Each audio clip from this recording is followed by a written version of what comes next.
It's 3 o'clock. Good afternoon. Welcome everybody to the first e-Mandhaara. It's a pleasure to have Jimmy, our own Jimmy Xavier, here with us. Jimmy needs very little introduction for most of us who drive to office. Jimmy Xavier hosts Bangalore's most popular morning show, Wassup Bangalore. And his voice, his humor, his anecdotes, his choice of music entertain many of us during the harrowing drives we have to our office. And Jimmy makes it much better for us. More recently, Jimmy has also cheered people in a hospital where he was unfortunately diagnosed with COVID. And he's going to talk to us today about how he overcame this battle with what I think is a positive attitude to come out Trump's as being COVID negative.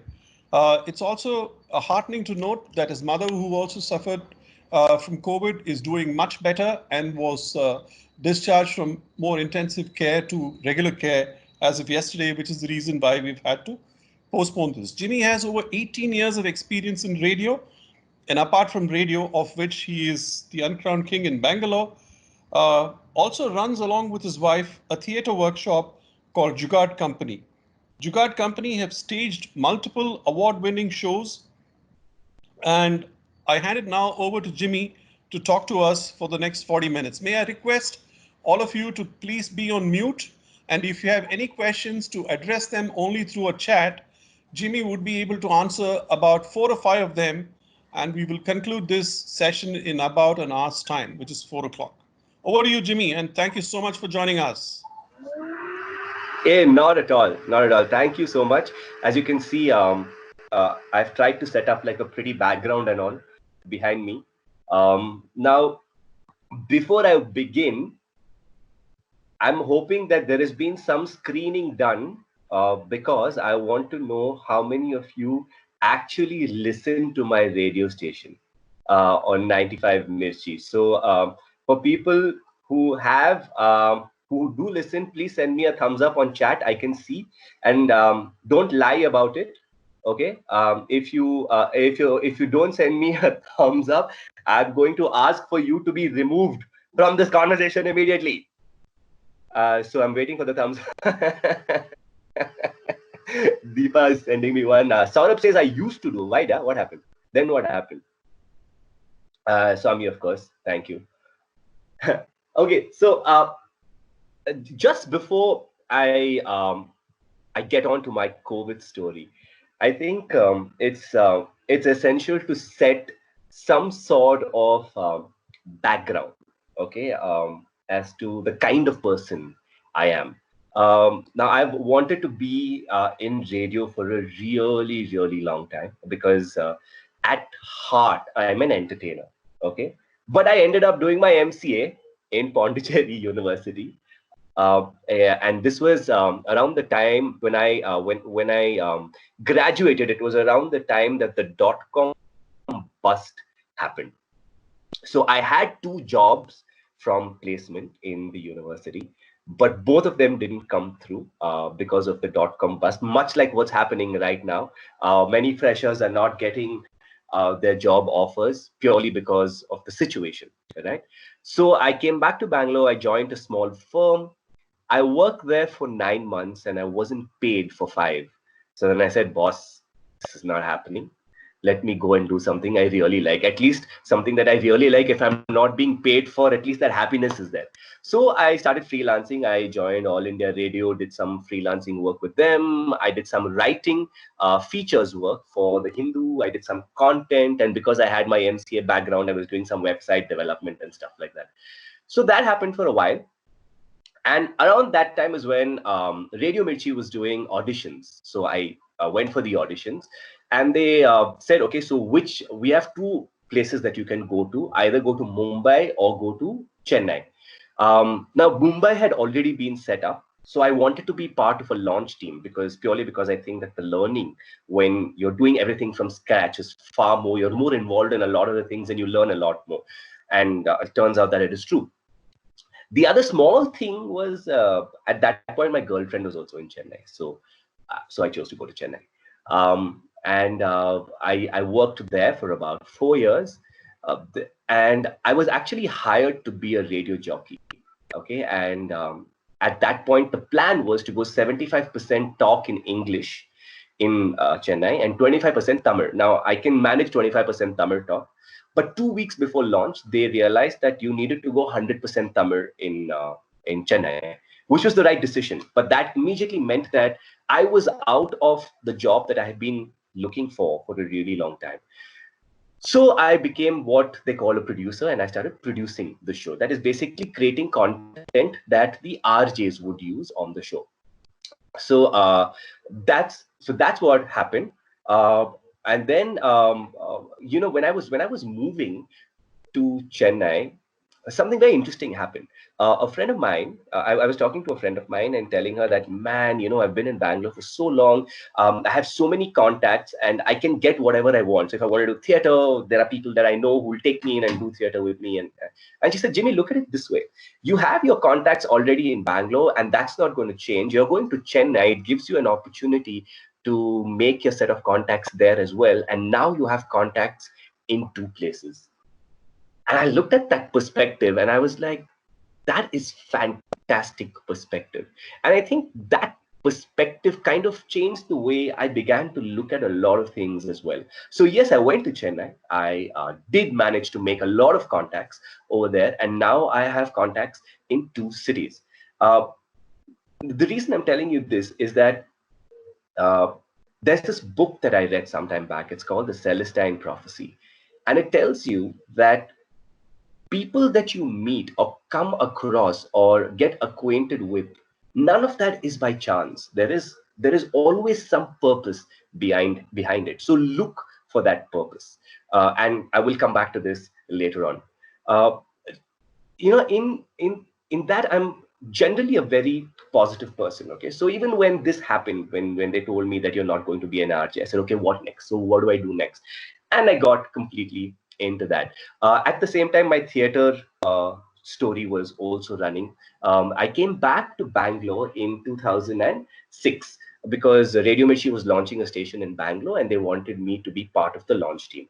So I came here and helped set up the Radio Mirchi team here. So I now became part of two launch teams. And around that time, when I came back, because I was so busy, I was not able to do too much theater. The Chennai group that I was working with in Chennai called Evam, they planned to do a production out of Bangalore. And they were looking only for Bangalore actors. And I really wanted to do the role. So the book that they were transforming into a stage play was Chetan Bhagat's 5 Point Someone. And they were looking for a narrator. So they were doing double cast, which means that there were two sets of actors because they wanted to do multiple shows. And I told the director, listen, I want to be the narrator. He said, no, you can't be the narrator. You don't look like the narrator. You don't look like you can pull off the part. I said, okay, I'll give it a shot. So I gave it a shot. And he said, theek hai, but it's still not there. Then I said, okay, what do you want?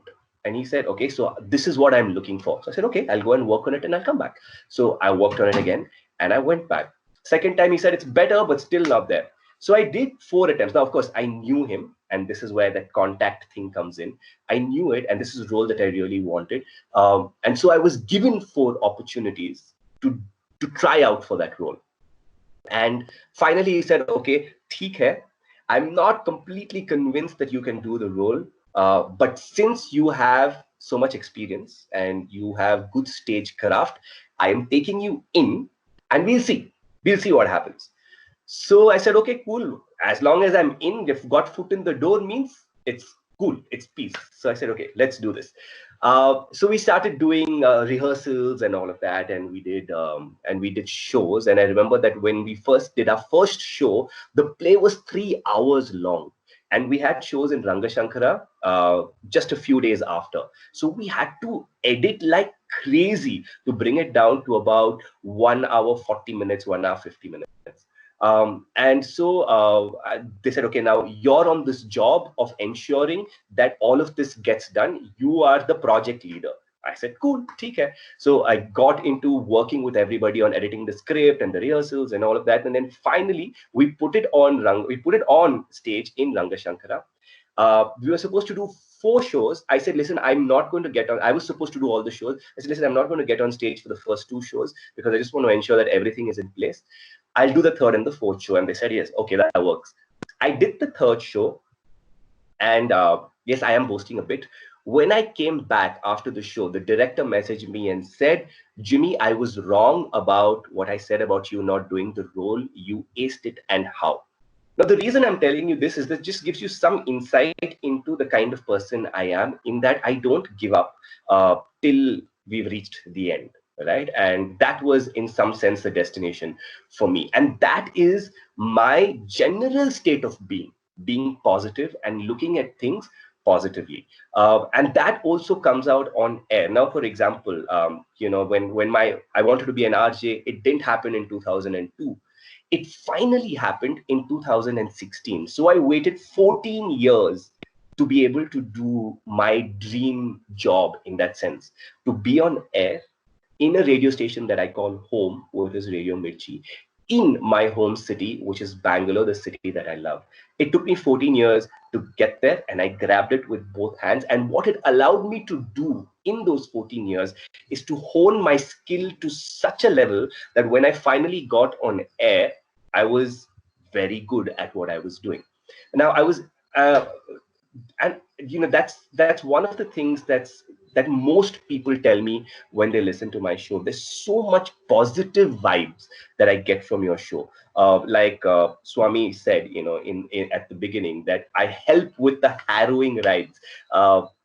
For me, if there's more traffic on the road, it's better for me. It means more people are listening to me, and I try and make the ride as fun as possible with the way I do my show. I try and choose things that I'm talking about that will bring a smile to your face. I try to, the entire packaging of the show, in that how it sounds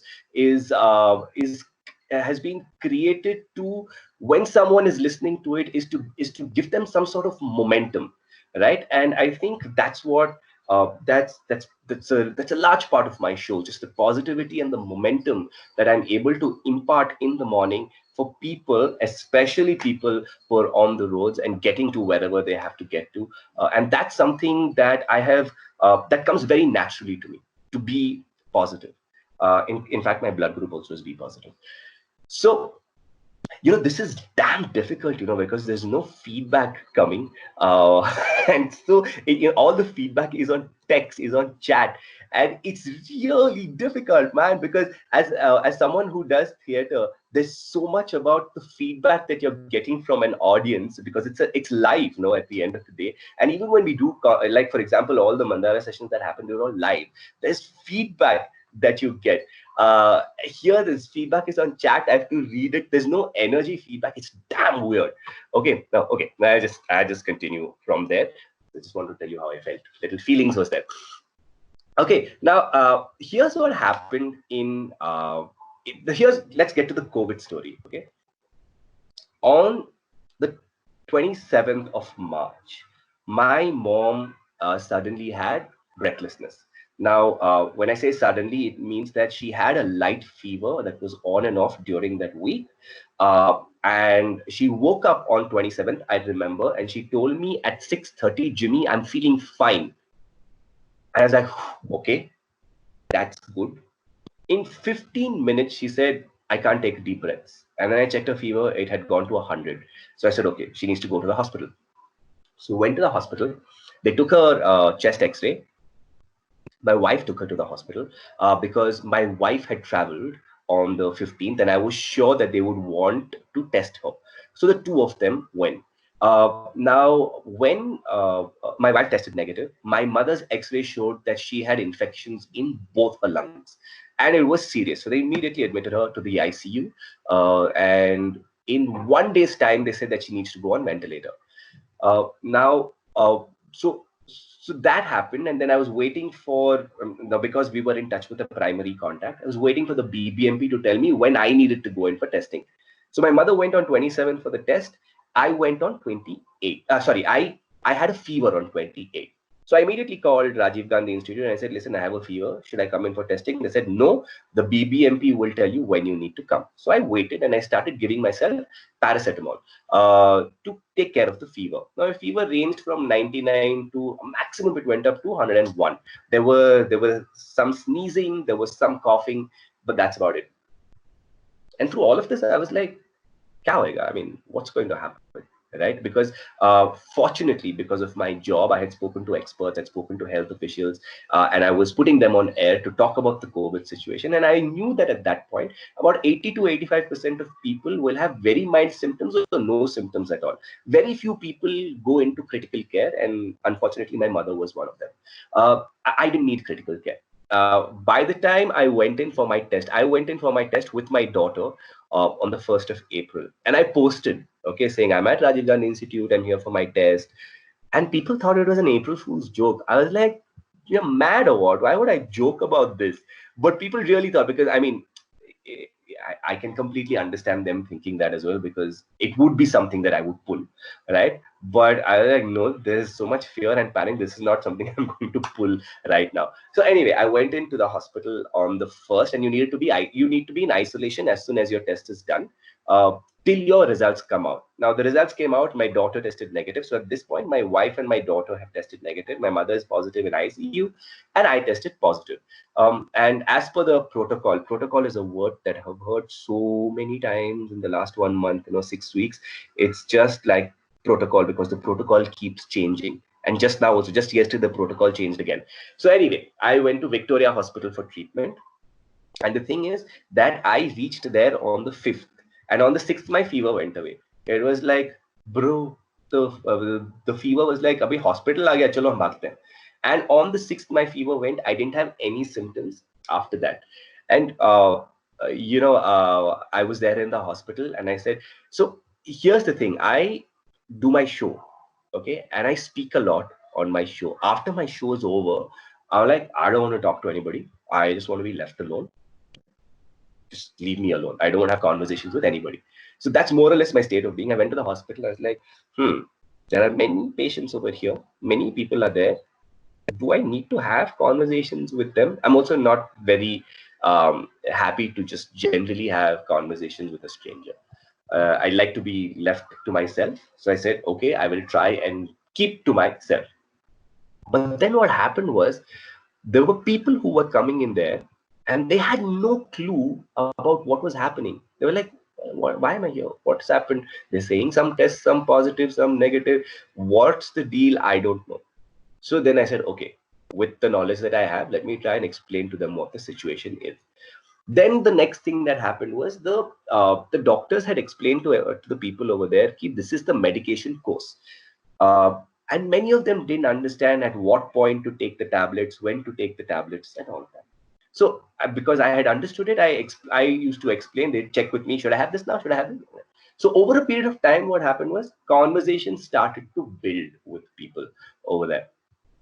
And then one of the chief nodal officers over there, Asima Banu at Victoria Hospital, fantastic lady, she created a WhatsApp group.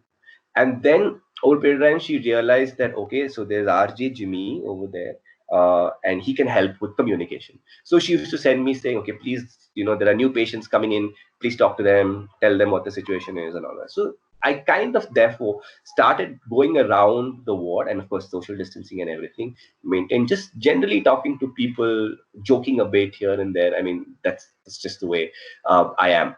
I cannot take anything too seriously. I cannot. Even my mother's illness, through most of it, I've been like, "Theek ho jayega, it will be fine."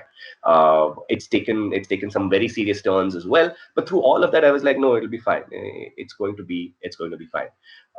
There were times, of course, that when she became critical, she's in the ICU, nobody can go there, I'm in another hospital. At those times, there'd be this little sinking feeling in the gut. But what really worked was for me to say, I'm going to sleep. Sleep helps. Yeah. Sleep does wonders.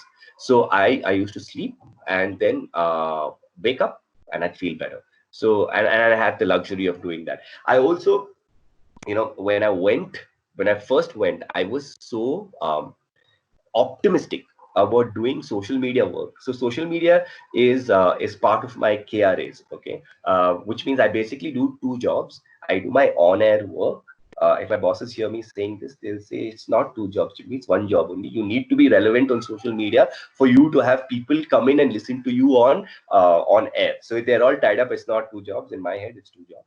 I signed up to be on radio, and now I'm also doing social media, and I have to ensure that my following goes up. So I had said that, oh, I'm in a COVID ward. What a fantastic opportunity. I will make videos. So I took my tripod and everything. The first edit that I did took about 1.5 to 2 hours. And after that, I was flat out. I felt feverish. And then I realized that the body needs to heal. The body is doing a lot of work. There is really no medication. There's no cure for COVID. So your body is doing all the work that it has to do to help you fight this virus. The medication that they give you is just basically dealing with the symptoms that you have and trying to ensure that no other infection sets in. That's more or less what the medication that they have right now does for you. So I took the medication, and my body was doing a lot of fighting. So I said, okay, I'm not going to do work. Drink lots of water, eat all the food that they give you, and then rest, sleep. So that's how you spend your time in the ward. For me, my markers were breakfast, lunch, and dinner. And I have to fill up time between breakfast, lunch, and dinner. So read, I do, excuse me, I do pranic healing. So I was doing some healing for my mom while I was in the hospital. Do some deep breathing exercises, because my theory is the virus has gone in. It doesn't know how to get out. You have to do the deep breathing and show it the way out. So that is another thing I used to do. And one thing that I really liked doing was I used to sit and write jokes. So if you follow me on my handle, I'm doing a cheap plug over here. Okay, my handle is Mirchi Jimmy, MIRCHIJIMMY on Insta and Facebook.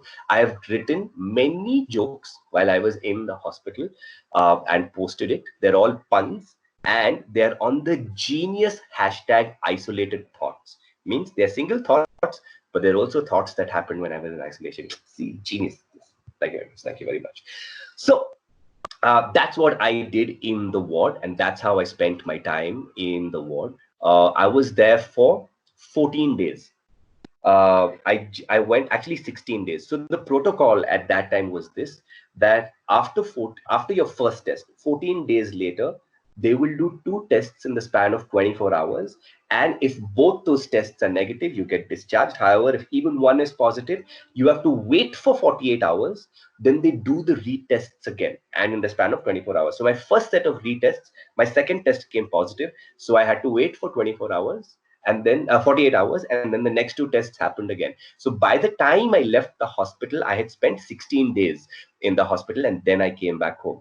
And now the protocol has changed. They have said that people who have no symptoms go back home for treatment. You go back home and isolate yourself for 14 days. If you have light symptoms, you spend 7 days in the hospital, and then you go back home 7 days for isolation. There will be no retest, which means that if I had caught COVID sometime now, I would have spent 7 days in the hospital and 7 days at home. I think, however, the 14 days in hospital was a good thing, because it helped keep you away from anyone else you might infect. Now, when I was leaving the hospital, one of the things, one of the core team members called me and said, "Jimmy, you're an RJ, you're in media, so just go out there and spread the word. Tell people not to panic. This is not. You have to be cautious." As you know, some of you have been messaging patience. If anything, lockdown has taught us patience. Just wait while we try to take your suggestions and get Jimmy back on to continue his story. I like what Saurabh says. Take a count of 8, inhale, count of 4, exhale. I like what Amita said. Lockdown has taught us patience. And Smriti Sinha, you have to explain what you said. What's Dalgona on the way? So it's coffee. Oh, it's a coffee. I think we all need coffee. Just hang on. I'm sorry we can't give you the snacks and coffee which we usually serve at the end of Mandhaara. But we're just trying to fix. There are some suggestions coming in from Murli to just get him to join on the phone in audio. Maybe the video is something that we can stay without. Saurabh, of course, has something stronger in mind. Saurabh, that's not allowed during office hours. After office hours, after 6 o'clock, definitely, Saurabh.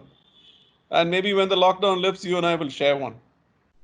We have Jimmy back on. Oh, welcome back, Jimmy.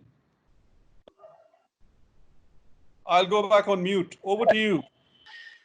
Now, let's. I just want to add my mother's story in here as well. And the reason there's a particular reason I'm adding it in here is that my mother she went on ventilator on the 28th of March. Uh, at that point, we didn't know it, right? But what we learned much later is that the people who went on ventilator for for COVID-19, not too many of them survived. Most of them, for them, it was fatal. Uh, we obviously didn't know it at that point, so every step was like, "Acha, ventilator hai, theek hai, next she'll be out," right?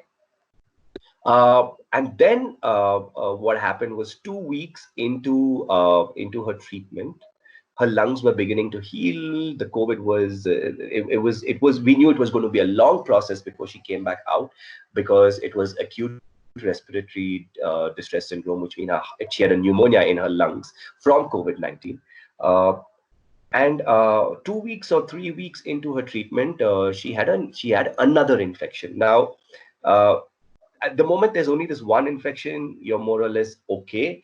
But the moment there's another infection, it could lead to multiple organ failure. And it was a blood infection. So which means that a lot of her organs were now at risk. And it lasted for about 2 days. And during those 2 days, here's what happened. From the time that she went into the hospital, so many groups of people, and as a family, we believe in healing, we believe in Reiki, we believe in pranic healing, we believe in all of that. And there have been so many groups that have been healing her and working across the globe to help her come out of this. And some of the groups, so she said that at some point after she retired, she said, "I want to do this course called Coach to Fortune." And it was a course that was being done by someone. She was impressed by the way he was doing the course, and she said, "I want to be part of that." So she went and joined that group. From there, she met someone else who said, "Hey, listen, I think you're a spiritual kind of person. Why don't you come for one of our meetings?" So this, they call the Light Family. And she went for them, and she went for that meeting. And there have been multiple such things that have happened, and all of them, when they learned that this is happening, they've all gotten together and done prayers and healing at different points of time at different places.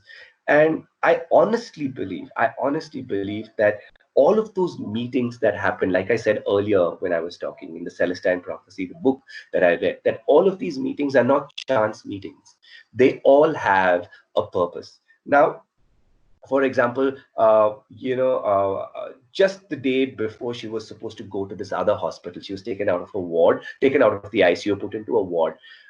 And at that particular hospital, where she is right now, they said, we don't have wards to admit her, and her situation is critical in that she needs to start getting her rehab as soon as possible. And I was thinking, okay, now how do I get this? And a friend of mine called me for something else, and he said, "Oh, this hospital, I know someone in the admin team. Let me just put you on to him."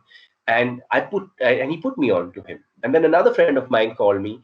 He works in Nimans, and he said, "Jimmy, I just want an entire, I want a one-sheeter on what your experience was in Victoria Hospital, because I'm part of the task force that's putting together feedback."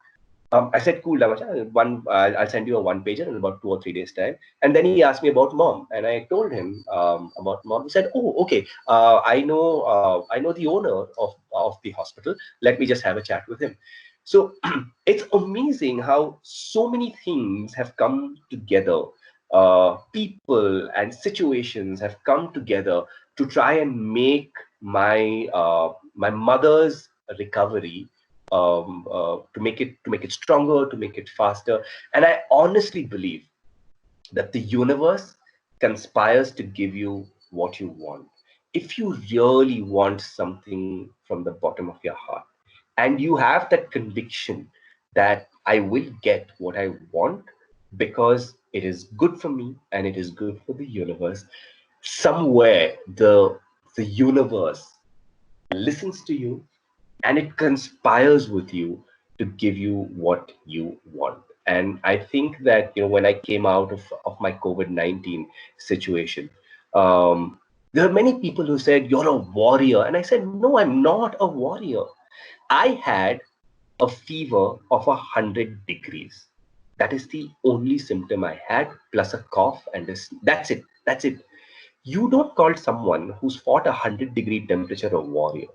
The warriors are the ones who are actually taking care of people, because they are putting themselves at risk. They are staying away from their families to take care of us as family. And they are the true warriors, the healthcare professionals, the police who are out on the streets patrolling and making these containment zones, the BBMP officials. They The delivery guys, man, the delivery guys are constantly going to different places, and they have so many places that are common surfaces that they're touching, and they're in contact with, and they bring you your food, make it easier for you during these times. People delivering essentials to you. They are the true warriors, not me, man. I had 100-degree fevers. I'm not a warrior.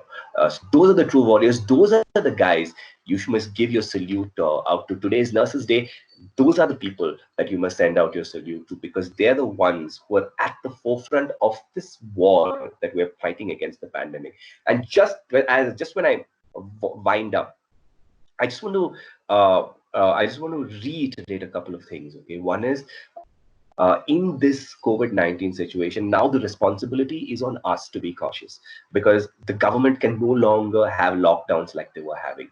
I think our Prime Minister is going to address another 8 o'clock meeting today. He loves the 8 o'clock time, so it's going to be an 8 o'clock address to the entire nation today. And we don't know what's in store.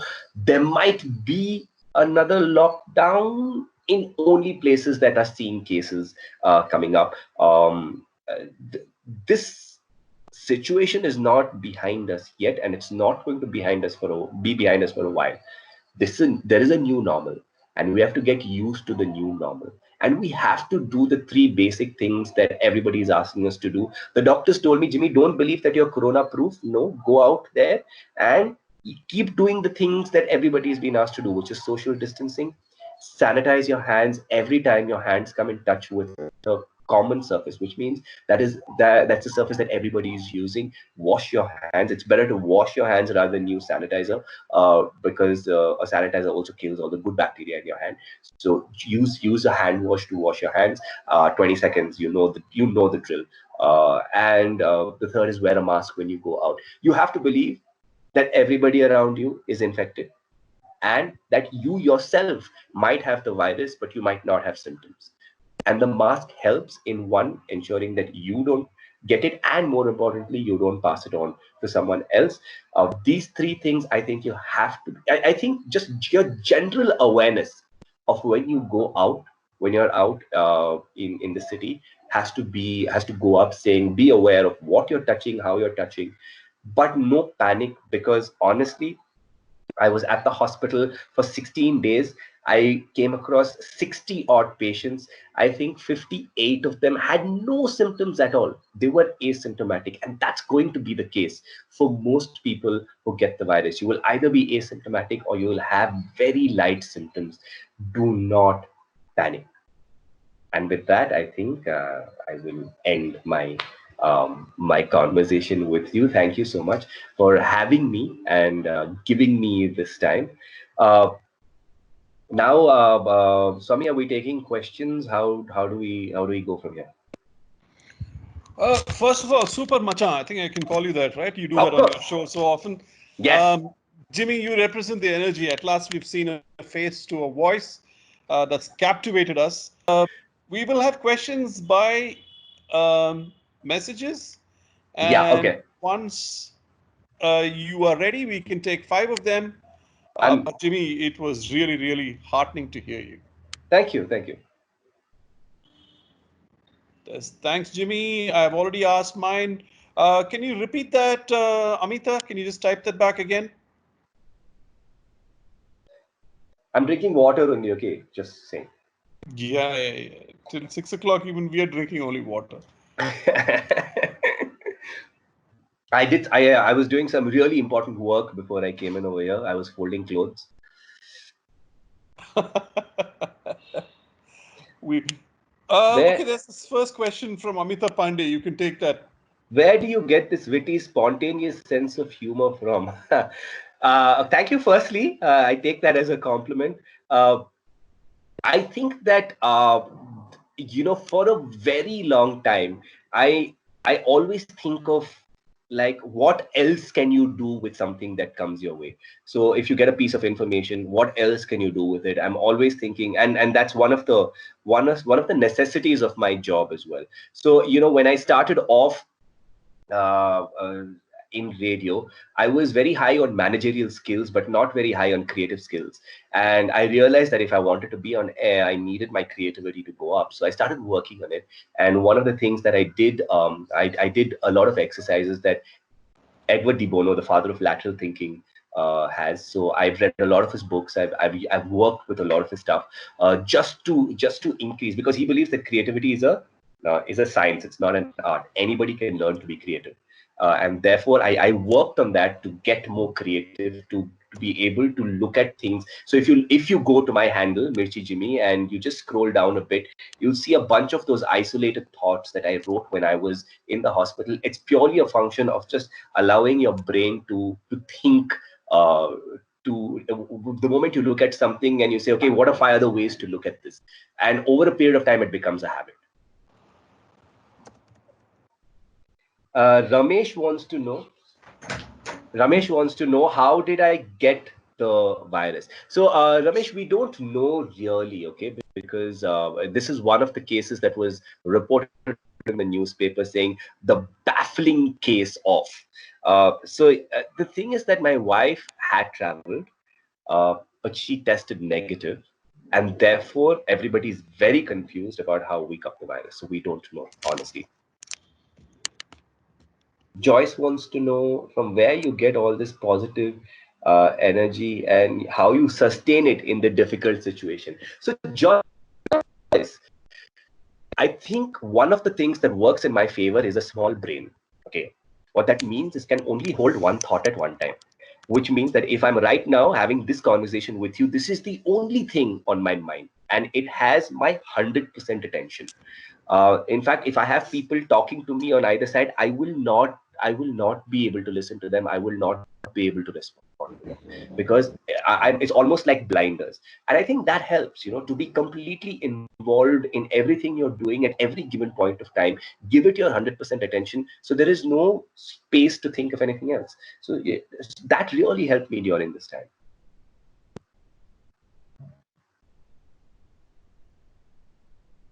There's a question from Maitri saying, what would you guide people suffering from COVID who sometimes can tend to get suicidal? Any message for that? Uh, See, it is mentally it is challenging because you're in a space, you're in an alien space. You're there for 14 days with honestly really nothing much to do. The network is at best patchy, so you can watch things if you like, but how long can you watch as well? So if you are suicidal, if you feel like that this is getting really tough, I don't want to deal with this, the best option is to speak to someone. And it's amazing how this entire system has worked with the Ministry of Health. There is a psychiatrist who calls you as soon as you test positive. And someone called me and said, if you need any help at all, reach out to me. When I was at Victoria, they had put out the number of someone of the head of psychiatry, saying that if you feel depressed, if you're feeling sad, here is a number to call. There was this one person, the chief nodal officer. Asima Banu, fantastic person. There were kids in the ward. Some kids had come without their parents, and she ensured that they could heal and get better. So they arranged for laptops and movies. She'd do painting competitions for them and announce first prize, second prize, third prize. So they did. The hospital staff has been fantastic, really fantastic, and I think they've helped keep the spirits up as well. Anis says, I realized in this lockdown, people are scared of talking face to face with friends, relatives. What is your advice to overcome this fear? There is, so the first thing first, let's look at some of these numbers. Okay, the number of deaths that have happened in India. The number of deaths are somewhere in the 2,000 3,000 range, or maybe more, but it's at 3% of the entire number of cases. Right now, just look at tobacco related deaths in this entire in the entire world. Okay, there's 80 lakh people that die every year because of choosing to smoke or because of secondhand smoke. The numbers here, the reason there is this panic is a couple of things. One is the fact that you don't know how you're going to get it. There is that uncertainty, right? The second is there is also a lot of sealing that happens, containment zones, and then you're like, boss, I mean, it's so inconvenient. This disease is very inconvenient more than anything else. So at this time, be close to family. It's very important that family be together, because it's a source of comfort, but also keep the things in mind, right? So if we always believe that you have the virus in you and that you could infect someone. In that scenario, what would you do? Right? If you think that there are aged parents or family is aged and they have comorbidities and their risk is higher, then it's best to isolate yourself and to stay away, and not increase their risk of getting it. But not fear. The reason I'm saying this is, do this from a point of view of being cautious. Don't do it from a place of fear, because the moment you do it from a place of fear, it reduces your body's immunity. The message that that Asima Banu used to send on that group every day at night: be positive, do deep breathing, smile. Because the more positive you are, the better your body's immunity is to fight the disease. Would you like to take one last question, Jimmy? Sure. Happy to. Anyone else who's not had the chance to ask a question might sort of type it out afresh. I can see some thank you messages coming in. Cheers. Guys, one last question.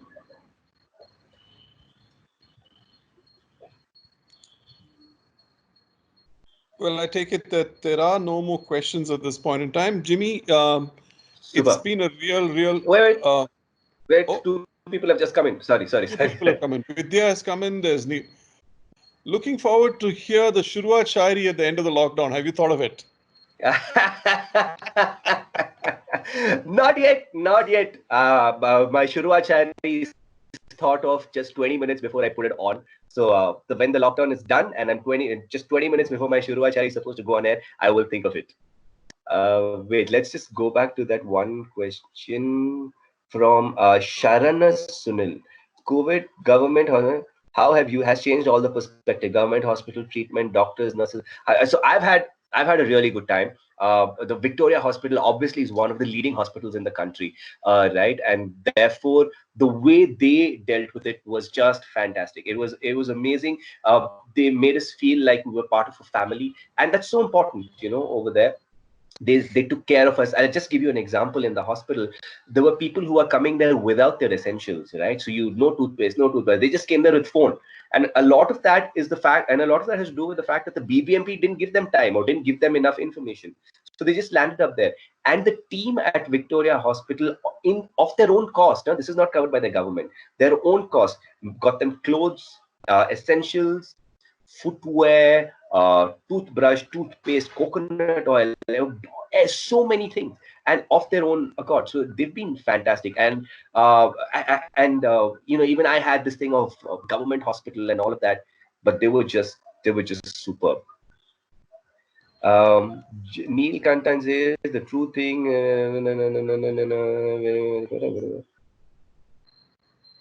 So now, what are your few things that you pick up from your studio to gauge the remote audience's vibes, who are at least in thousands, more than at our client's or from our colleagues' place. So it is challenging, but but the feedback comes in. There are people messaging in while I'm doing my show. There are people who give me feedback, who leave me feedback on my social media accounts as well, on my social media handles. So I get a sense of how people, and every time I put someone on air, when I have a conversation with them, it's very interesting that there is a sense of familiarity they have with me, even though we've never met and we've never spoken. And for me, that is testament to the fact that you feel like I'm a friend and I feel like you're a friend. And I think that kind of takes care of me being able to judge the vibes. Can I dedicate a song for you? Yeah, Smriti, of course I can. Tomorrow on the show. Okay, I think that's it then. Hey, Jimmy, thanks a lot, Macha. It's Not been at all. really a pleasure listening to you. Wish you a very, very complete and total recovery from COVID. And to your mom, I'm sure all the Sasians who've joined in this platform and those who will listen to a recording of this will join our hands together in prayer for a complete and total recovery.